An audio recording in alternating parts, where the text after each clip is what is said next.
అందరికీ praise lord. అలసిన వానికి ఊరడించు మాటలు అనే పుస్తకంలో నుండి మార్చి 27వ తారీఖున నేను ఆకాశమందలి దేవునికి ప్రార్థన చేసి తిని. నెహెమ్యా గ్రంథం 2వ అధ్యాయం 4వ వచనం.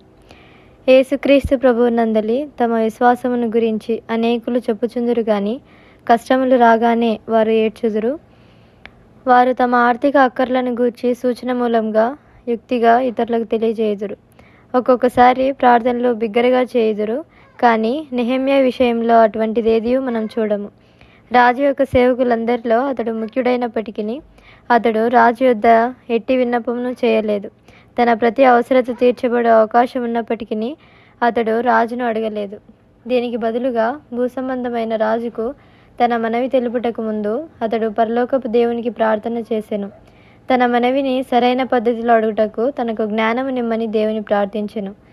రాజు ముందు తన పలుకు ప్రతి మాటను గూర్చి అతడు దేవునిపై ఆధారపడెను. దాని ఫలితముగా అతడు రాజు యొద్ద మనవి చేసినప్పుడు రాజు అతడు దైవజనుడనియు అతడు పలికిన మాటలు దేవుని మాటలనియు గ్రహించెను. నెహెమ్యా సెలవు కొరకు అనుమతిని కోరెను. నెహెమ్యా కూడా ప్రభుత్వ ఉద్యోగులు తమకు సెలవు కావలసినప్పుడు అడిగిన విధముననే అడిగెను. నెహెమ్యా గ్రంథం 2వ అధ్యాయం 5వ వచనం. తన ముందున్న పని కొరకు అతడికి చాలా మొత్తం డబ్బు అవసరమై ఉన్నది. ఆర్థిక సహాయం కొరకు అతడు సులభంగా రాజును అడిగి ఉండవచ్చును. రాజు చాలా గొప్పవాడు గనుక వెంటనే అతనికి సహాయం చేసి ఉండును. కానీ నెహెమ్యా దేవుని పని కొరకు రాజు యొక్క ధనముపై ఆధారపడుటకు ఇష్టపడలేదు. రాజు అతడు యెరూషలేమునకు వెళ్ళుటకు అనుమతి ఇచ్చుటలో సంతోషపడుట మాత్రమే కాకుండా మార్గంలో అతని భద్రత కొరకు తన సైన్యాధిపతులను గుర్రపు రౌతులను పంపించెను.